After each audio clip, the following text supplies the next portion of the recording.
Thank you very much. I really appreciate that kind introduction. I'm absolutely delighted to be here for 4 reasons. First of all, these are the best run seminars in the world. 2, I'm flattered to be here with so many outstanding speakers. 3, I love to come to Nashville. I think it's one of the most exciting towns in the entire country. But 4, I am excited to be here because you're here to learn. I feel not the responsibility to share my thoughts and ideas. And what I'm going to talk to you about, it's not something I read or something I heard, or these important for you to understand who Lou Holtz is not. I'm not a singer, I'm not a dancer, I'm not an entertainer, I'm not an intellect. When I graduated from high school, I was in the lower half of my high school class. If it was not for people like me, there could have been no upper half of the class. I just could have worked the business. Nobody said you've written 3 New York Times best-selling books. You're looking at the only guy in the world who's written more books than he has read. So, I bring it to you because the guy up here is just a simple person. There are a lot of things I don't understand. I don't understand how black cow eats green grass, produces white milk and yellow cheese. I don't understand the made in hot dog buns and packages are sick. I don't understand why a car suicide bomber wears a seatbelt. And I really don't understand why so many people born with so much achieve so little. And so many people born with so little achieve so much. But the one thing I do understand is we all have problems, we all have difficulties. There's not a person that's beautiful, read it. Are glad you got them. You're better off keeping them to yourself. And I have a simple philosophy. And this is a philosophy that I believe in. It works as a father, as a husband, as a football coach, or as a TV analyst. It's not complicated, but I guarantee it will change your life for the positive. There's only 3 parts to the plan. It isn't complicated. The first part of the plan is the attitude you choose. Our attitude is more important than anything else. What's your attitude? My first year at the University of South Carolina. My wife had her 2nd major cancer surgery. They gave her 10% chance to live. I'm happy to report now my wife's doing well. I don't even pray for her anymore. I pray to her. I mean, she's the same. And I want to pause here and say to you sincerely, if you want some great advice, listen to your spouse. Nobody knows you any better, loves you anymore, wants to see you succeed anymore. And my wife's not only my wife, she's my best friend. A couple of months ago, I was saying to the guy, yeah, I've been married 50 years. And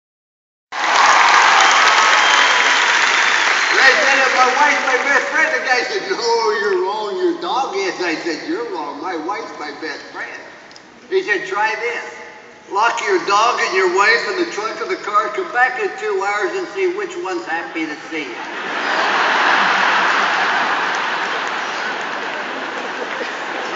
But my son went into a coma the week we played Georgia. My mother died the Friday before we played Florida. I was on a school airplane for 3 days recruiting. We landed in you visit Darnell, Washington. We're going to fly 11 miles to Hillsdale to get gas. We'll come back and get you. During that 11-mile flight, the school plane crashed. One pilot was killed instantly, the other seriously injured, who later died.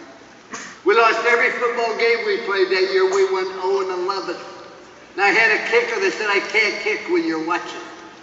I explained to him I was going to be at the game. That's part of the contract. Now, we were 0-11 that year, but records could be deceiving. We really weren't as good as our record would lead you. I said, happens all the time. He said, really makes you mad, doesn't it? You're down, you got 2 choices. You stay down or you pick yourself up. You can't count on anybody else but yourself. You can succeed when nobody believes in you. You have no chance to succeed if you do not believe in yourself. And 12 months later, South Carolina had the 2nd greatest turnaround in the history of NCAA football. We went from the longest losing streak to beating Ohio State in the bowl game. The following year, we finished 12th in the country and beat Ohio State again, knocked out. But our attitude of how we respond to it. What's our attitude about challenges, about our job, about our lives? Ladies and gentlemen, have fun with what you do. Be excited. Doesn't mean you don't do dumb things. People say, oh, you have fun doing TV. Not necessarily. I go to Bristol every weekend. It's 15 minutes from Hartford by telephone. And I'm up there and I might have a headache and I'm upset. When they turn that TV light on, I'm going to have more fun than anybody else. Doesn't mean I don't do dumb things. I got on TV one time calling and say, hey folks, I made a mistake. I understand. It's Auburn University. I won't make the mistake again. So please don't write. I know many of you wrote, I won't make it again, so stop writing. I then looked at the camera and I said, I had no idea that many people from Auburn could write. You don't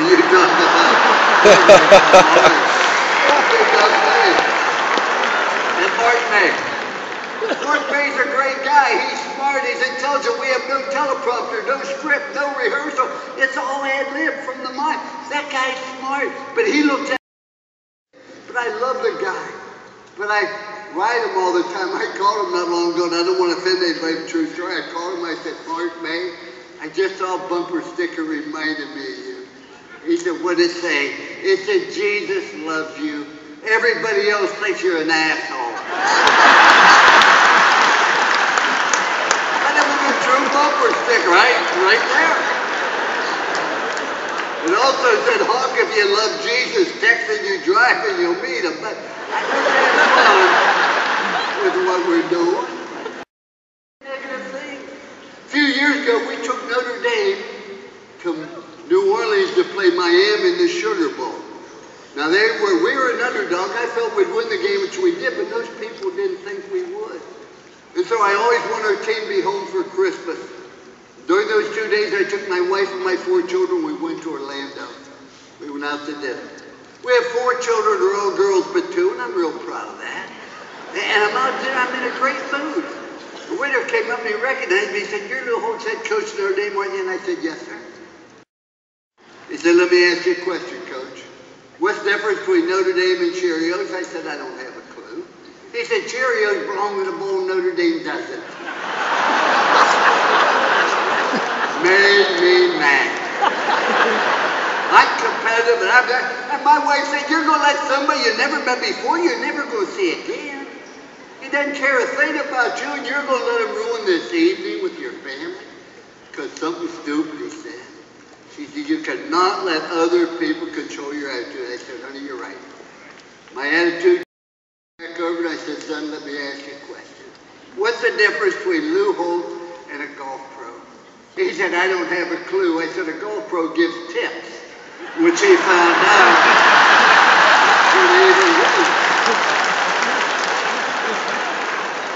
I could talk forever about the importance of attitude, but ladies and gentlemen, it's the most important choice you make every single day. You can't control what happens to you, but you can control how you're going to react to it. So attitude's the first part of the plan. Ladies and gentlemen, if you don't have dreams, goals, hopes, and ambitions, no matter what anybody says, it's not going to change your life. The only thing that's going to change it from where you are today to where you'll be 5 years from now are the books you read, the people you meet, and the dreams you dream. Everybody needs 4 things in your life.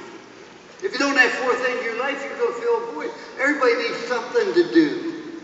Everybody needs someone to love. Everybody needs someone to believe in. And everybody needs something to hope for, and hope is nothing more than life. When I was growing up, I never had any dreams, never had any goals. I was a little kid, my mom said, what do you want to be? I said, I want to be a garbage collector. She said, a garbage collector? I said, they only work on Tuesdays. So that's what it is. When I go to South Carolina many years ago under a guy by the name of Marvin Bass as the assistant coach. My wife's 8 months pregnant with our 3rd child. We spent every cent we had in the bank for a down payment on a home. I'm there 1 month. I get up on a Monday morning, I pick up the state newspaper. Bass resigns. I said to my wife, I wonder if he's related to my coach. An hour later, I'm unemployed. They hired Paul D, so I didn't know him, didn't know anybody in South Carolina. I'm out of a job. After my wife gave birth to Kevin, she went to work as an X-ray technician, which was her profession. Kevin's now a lawyer. When he got out of law school, I said, what's the most important thing you learned in law school? He said, if somebody's going to go to jail, make sure it's your client, not you. I said, that's good advice. I'll never forget that. And I was a stay-at-home dad, Phil. My wife bought me this book where they talked about goals. I never had any. One day when the children were taking a nap, I got out a paper and pencil, did what the book asked me to do. Made 5 columns. Things I wanted to accomplish as a husband and a father. Column number 2 was things I wanted to accomplish religiously. God's very important in my life. I don't preach it and I don't lecture it, but I hope the way I live my life reflects the faith I have in God. Column number 3 was things I wanted to accomplish financially. Column number 4 was things I wanted to do professionally. I wanted to win a national championship. I wanted to go in the Hall of Fame. Column number 5 was things I wanted to do for excitement. First thing I put down was I wanted to jump out of an airplane because I was an officer in the Army. And at one time I was stationed at Fort Campbell, Kentucky, not too far from here.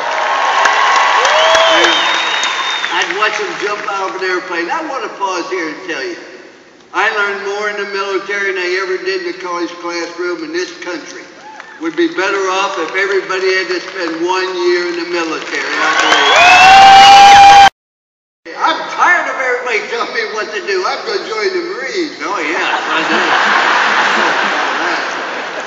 But then I want to land on an aircraft carrier. I want to go on a submarine. I want to be on the Tonight Show, Johnny Carson. I want to go whitewater raft on the Snake River. I wanted to make a hole one, learn to do magic. I wanted to go to the White House for dinner. I wanted to visit with the Pope. I wanted to go to Pamplona and run with the bulls with a slower person.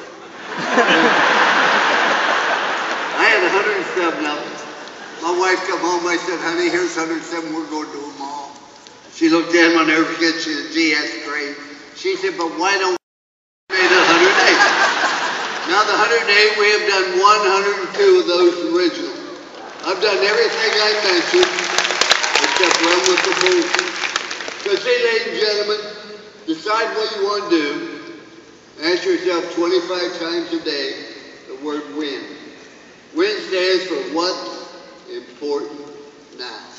Decide what you want to do and ask yourself what's important now to evaluate the past, focus on the future, but tell you what you have to do in the present. See, ladies and gentlemen, everything starts with a dream. The greatest speeches in the history of mankind. I was just talking to General Colin Powell. He was up there at the dedication yesterday for Martin Luther King. Martin Luther King made one of the greatest speeches where he stood up in front of hundreds of thousands of people and he said, I have a dream. Now realize this. One man had a dream. And it changed this country for the better. Now let me ask you this. Let me ask this in all due respect to Martin Luther King. Do you think that speech would have had the same effect? And he stood up and said, I have a strategic plan I want to show you.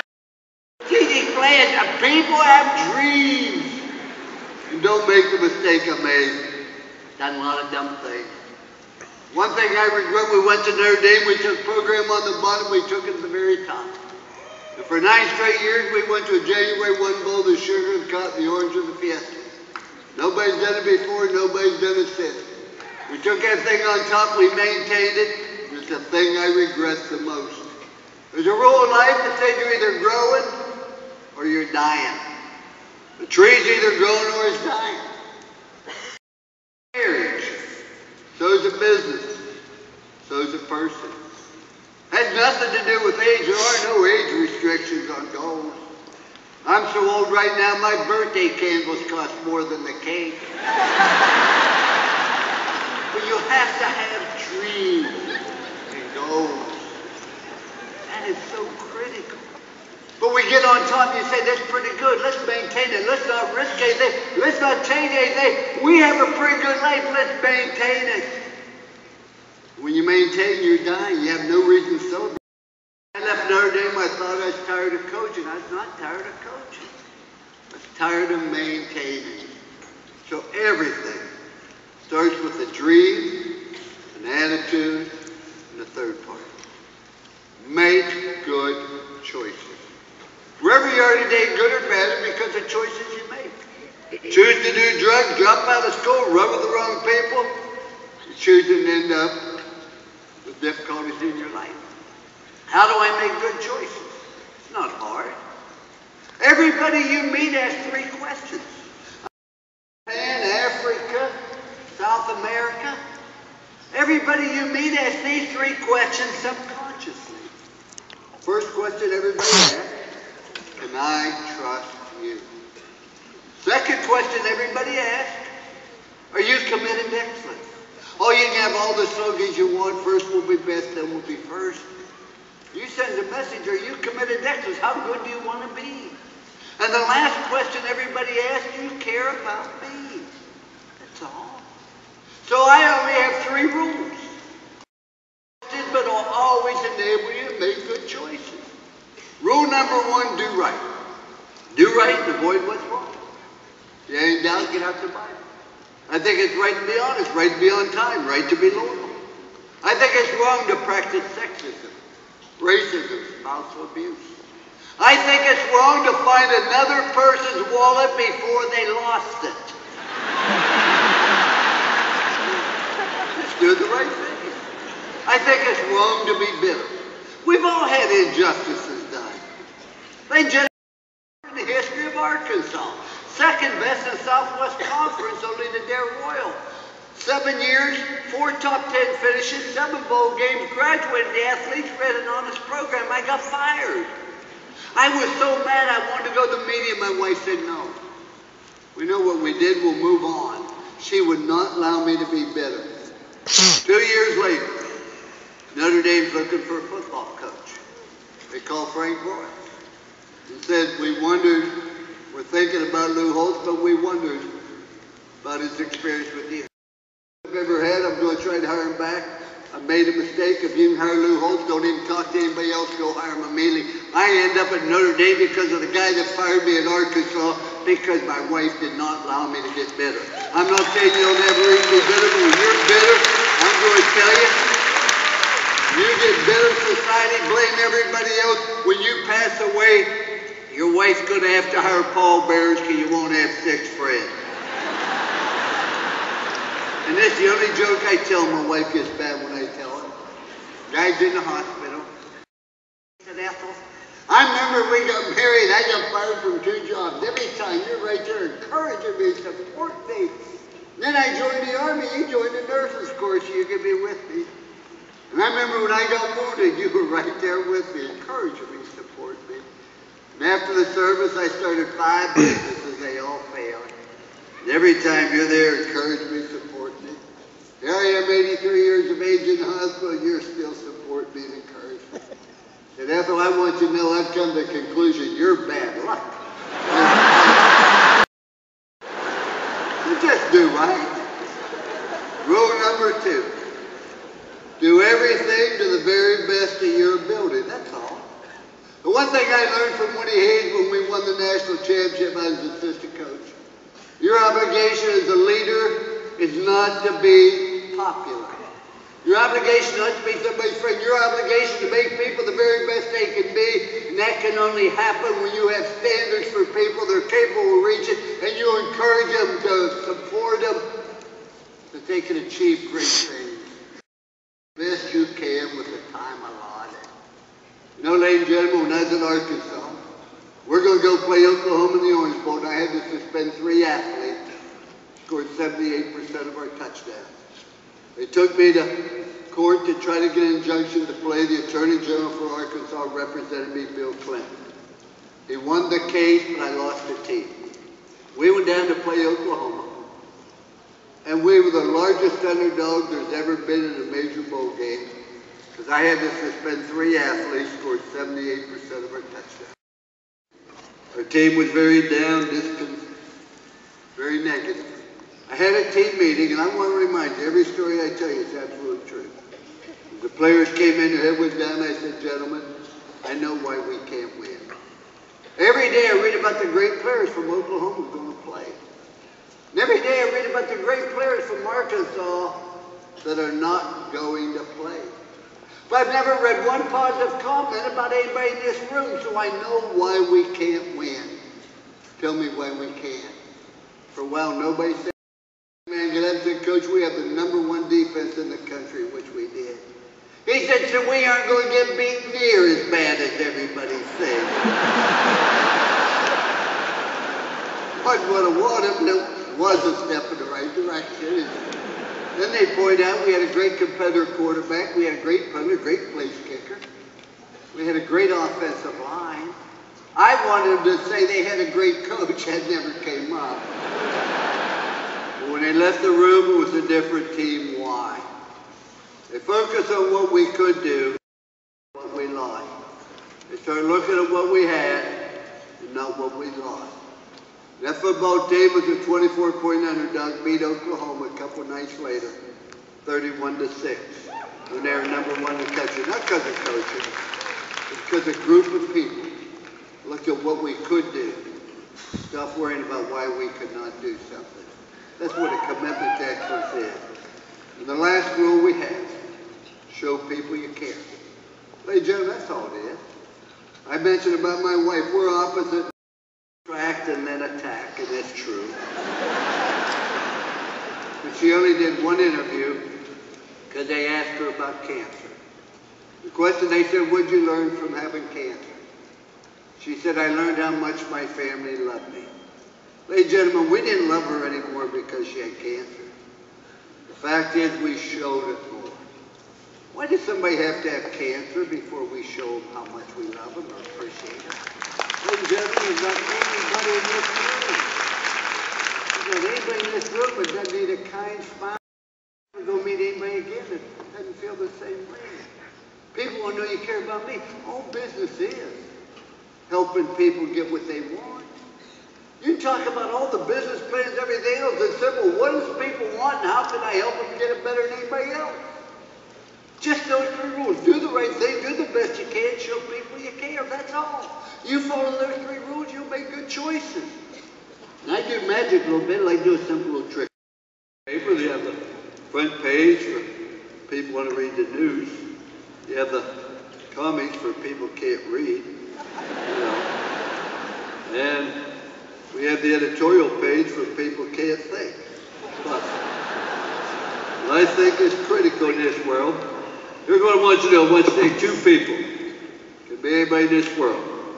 Take those people and put these three questions on them. Simple yes or no. Can you trust them, yes or no?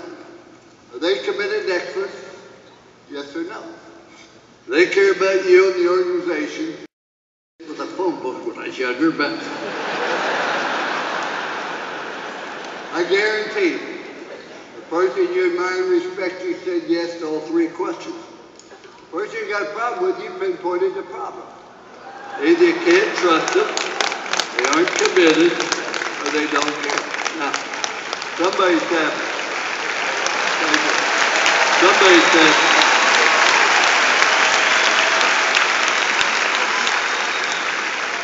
how do you do that? Perfectly, I thought. But in any event, no nice screaming because I can't figure it out, but those three rules answer those three questions. You find somebody you trust, committed, and care, put your arm around them, hug them, never let them go. Those are the only three rules I've had for any football team I've coached or for myself or my children. And when somebody violated these rules, I call them in and say, I'm not very smart. I don't believe you're doing the best you can in Spanish too. Here's why.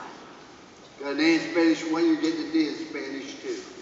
You missed class, you missed study hall. I don't believe that's best you do. I want to know why. I did not attack the performance. By having those three rules, it enabled them to understand their standards without criticizing the individual. Ladies and gentlemen, when I stood up here, I knew 10% of you wouldn't remember 10% of what I said 7 minutes after I said it. But for the last 26 minutes, you give me your most prized possession. I appreciate it. The things I've told you are things I believe. Attitude's critical. Everything starts with a dream. You need 4 things. And make good choices. You make good choices by following 3 rules. I leave you with this very last thought. Want to be happy for an hour? Eat a steak. Want to be happy for a day? Play golf. Want to be happy for a week? Go on a cruise. Going on a cruise to me is like being in jail, except you have a chance to drown.